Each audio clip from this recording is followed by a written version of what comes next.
Jennifer Abubaka, the wife of former Vice President Atiku Abubaka, has issued an exclusive statement to the Trent on the ongoing divorce issue with her husband, in which she provided insights into her marriage and the circumstances concerning their estrangement. The third wife of Atiku Abubaka, Dr. Jennifer Abubaka, while replying to our newspaper's inquiry on circulating rumors on social media accusing her of disposing of the couple's Dubai real estate illegally, among other allegations, mentioned that she requested for the divorce from her husband and mentioned prominent Nigerians who had mediated in their relationship crisis. The full statement, delivered to the Trent by Dr. Abubaka, is reproduced below. For some time now, especially in the last few weeks, there has been a whole lot of rumors in circulation about the state of my marriage to His Excellency Alhaji Atiku Abubakar, the Waziri Adamawa, GCON.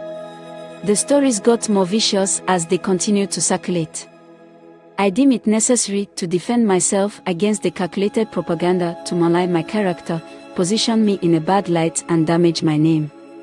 Without resorting to nonsensical talk, I would address the two key issues at hand. 1. That I asked for a divorce because His Excellency got married again. 2. That I sold His Excellency's house in Dubai.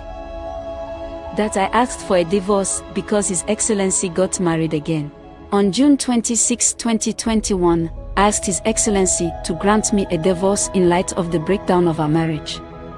And, during that period, I told His Excellency that I remain at His Excellency's service to continue to assist him in his activities even if I am no longer married to him. Suffice it to say that several friends of His Excellency tried to mediate in this matter. I thank them most graciously and remain grateful for their efforts: Peter Okocha, Senator Ben Obi, Tan Aini, Captain Yahoya and Senator Ben Bruce. The core reason for the divorce was disagreement over my continued stay in the United Kingdom to look after my children and several other long-standing issues. I needed to play the role of a mother at this time to the children who have gone through the absence of both father and mother growing up, especially with the passage of my elder sister who used to look after them. Furthermore, in light of COVID times, choosing to stay with the children was non-negotiable.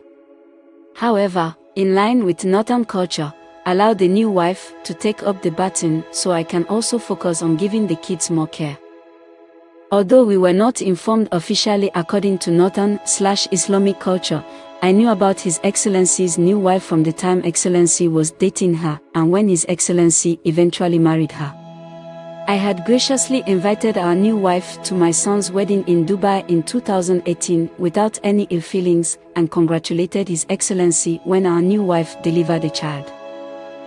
I was already aware that His Excellency had gotten married to our new wife, but that did not deter me from supporting His Excellency, and indeed, we went through a most rigorous electioneering campaign and garnered massive support for his election in 2019. That His Excellency married a new wife was never the cause of our problem, as many have said.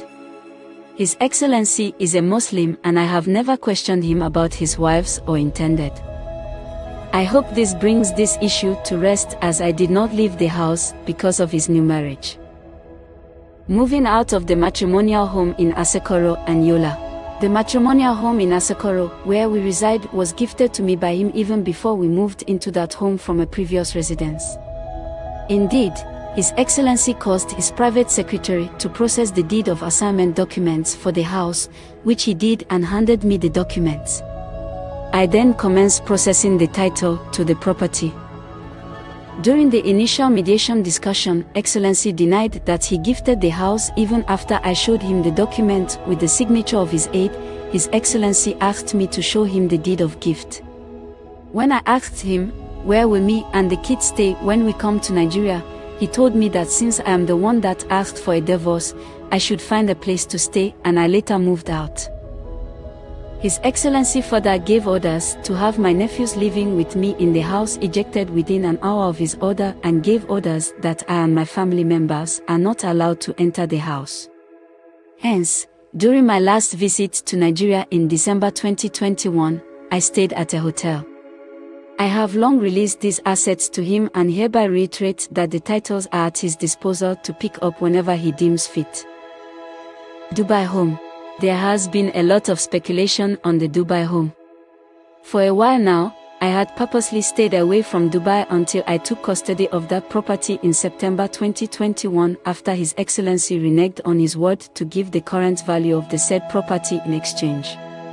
When I came to Nigeria, in early September 2021, I asked to have a private conversation with His Excellency. During that conversation, I informed His Excellency that once I get back to the United Kingdom, I will go to Dubai and take over the house. He subsequently departed for his medical trip to Germany, refusing to address any of the issues I privately wanted to conclude with him outside of third parties.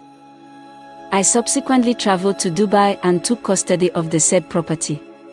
Once I did that, on September 18, 2021, His Excellency sent me a text and I quote, "I hear you have moved to Dubai to take over the house.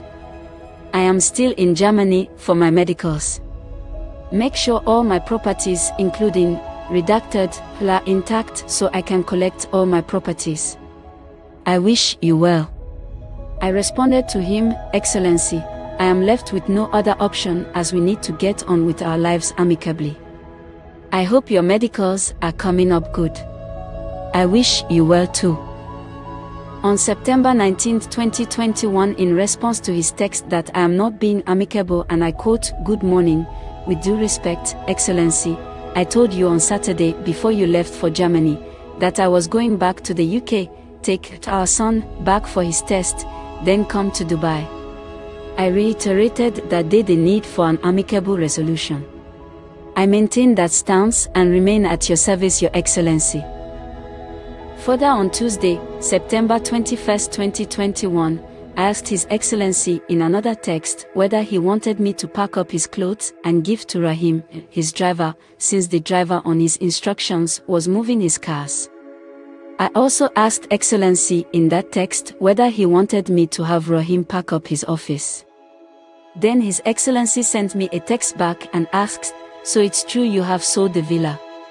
Subsequently, His Excellency sent the driver to take possession of all the cars. The truth subsists with regard to the Dubai house. I will make no further comments on it because it is the subject of litigation filed by His Excellency against me.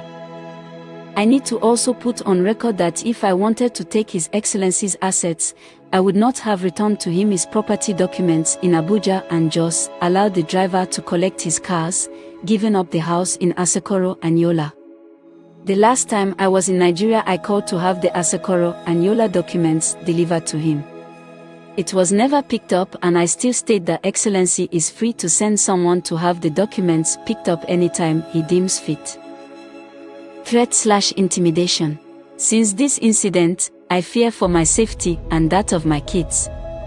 His Excellency's security operatives, especially Ibro and others, have been making threats and calling my relatives, friends and staff and searching for my assets to seize. For that reason, I have exited my law firm, sold all my assets and moved abroad until peace reigns. I have done nothing wrong except to ask for a divorce, and it pains me that I have to use this medium to address thorny issues, but fear that at this point, I would have to put my side of the story on record. It is obvious that a campaign of calumny to total discredit and put me in bad light has begun. Despite all that has happened, I reiterate that I asked for a quiet divorce, which if it had been granted, we would not be where we are today. Divorce is never an easy process for both parties. I reiterate that I hope we can settle our issues privately, and I would remain at His Excellency's service should he need my help anytime.